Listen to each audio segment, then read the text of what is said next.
हाँ तो दोस्तों देखिए, उपसर्ग हिंदी भाषा के अंदर परिभाषा पहले संस्कृत में उपसर्गात धातु अर्थो बलाद अन्यत्र नियते।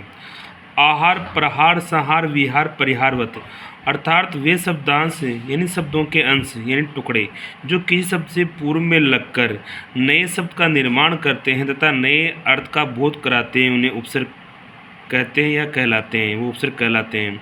जैसे हम हार शब्द को लेते हैं, हार का वास्तविक अर्थ होता है प्राच्य या गले का आभूषण, परंतु इस सबसे पूर्व निम्नानुसार शब्दांश उपसर्ग जोड़ दिए जाने पर अर्थ परिवर्तन हो जाता है। जैसे वीदनहार विहार यानी घूमना, आदनहार आहार यानी भोजन, प्रदनहार प्रहार प्रहार यानी वार या आक्रमण, उपदनहार उपहार भेंट या नजराना, समदनहार संहार संहार यानी मारना, परिदनहार परिहार परिहार यानी छोड़ना, उद्दनहार उद्धार यानी ताड़ना, विदन अवधनहार व्यवहार व्यवहार यानी आचरण। इसी प्रकार धान शब्द को लेते हैं, धान शब्द का वास्तविक अर्थ है अन्न अथवा चावल की फसल, परंतु इससे पूर्व शब्दांश से उपसर्ग जोड़ दिए जाने पर निम्नानुसार अर्थ परिवर्तन हो जाता है।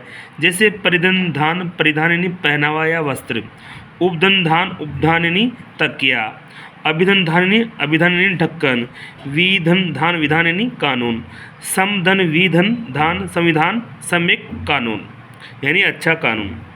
संस्कृत के उपसर्ग तत्सम उपसर्ग 22 हम पढ़ेंगे। उपसर्ग हिंदी भाषा में संस्कृत वाले उपसर्ग 22 ही पढ़ेंगे और संस्कृत के अन्य उपसर्ग भी पढ़ेंगे, हिंदी के उपसर्ग भी पढ़ेंगे, विदेशी उपसर्ग भी पढ़ेंगे और अंग्रेजी के उपसर्ग भी पढ़ेंगे। इस प्रकार से 1 2 3 4 5 वर्गों में हमें हिंदी भाषा के उपसर्गों को बांट दिए गए हैं। अब आगे देखिए आप, संस्कृत के उपसर्ग तत्सम उपसर्ग भी कह सकते हैं। संस्कृत के शब्द जो होते हैं उनको तत्सम कहते हैं, अर्थात संस्कृत के उपसर्ग तत्सम उपसर्ग 22 होते हैं। पहला है इसका प्र का अर्थ होता है आगे या अधिक या विशिष्ट, ये 3 इसके अर्थ होते हैं। जैसे प्रकीर्ण का अर्थ हो गया फुटकर, प्रखर का प्रदनखर यानी तेज। हम बहुत सारे उदाहरण लेते हैं, किसके उदाहरण लेते हैं हम? प्र उपसर्ग के।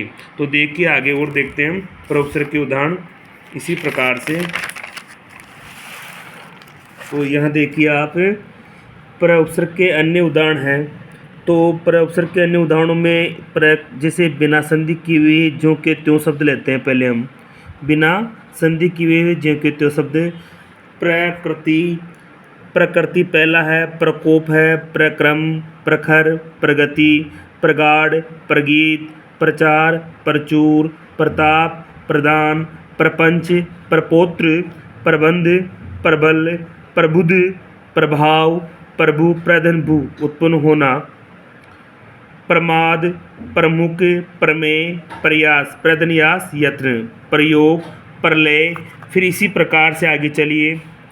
प्रवचन, प्रवीण, प्रधनवीन, प्रवीणा, प्रशमन, ध्वस्त करना, प्रश्रय, प्रसन्न, प्रसव, प्रदनसव, प्रसिद्ध, प्रस्तावना, प्रदनस्तावना यानी आरंभ, प्रसुत, प्रदनस्तुत यानी तैयार होना, प्रस्थान।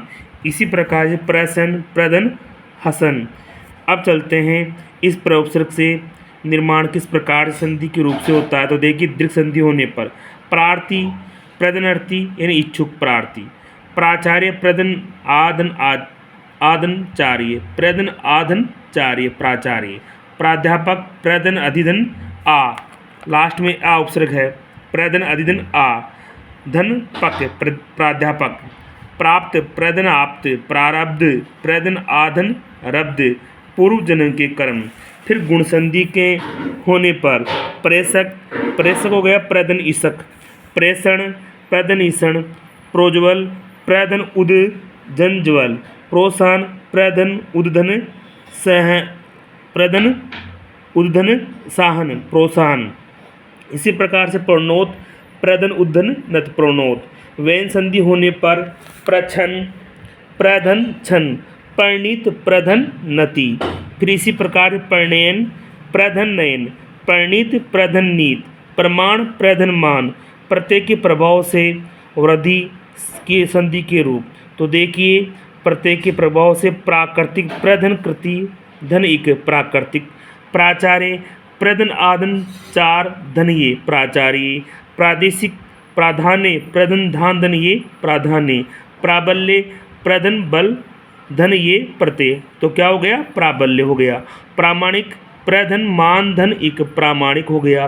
प्रायोगिक प्रारंभिक प्राविधिक प्रधन विधि धन एक प्राविधिक। प्रासंगिक प्रधन संगधन एक प्रत्यय से क्या बना प्रासंगिक बन गया है। इस प्रकार से उपसर्ग के हम विभिन्न प्रकार के उदाहरण पढ़ चुके हैं और है ना दीर्घ संधि होने पर भी पढ़ चुके हैं, गुण संधि होने पर भी पढ़ चुके हैं, व्यय संधि होने पर भी पढ़ चुके हैं और प्रत्यय के प्रभाव से भी वर्धी संधि के रूप भी हम पढ़ चुके हैं। इस प्रकार बहुत सारे हम उदाहरण प्रयोग के उपसर्ग के पढ़ चुके हैं, इसका अर्थ पढ़ चुके हैं। इसका अर्थ हो गया आगे, आगे हो गया, अधिक हो गया या विशिष्ट अर्थ हो गया।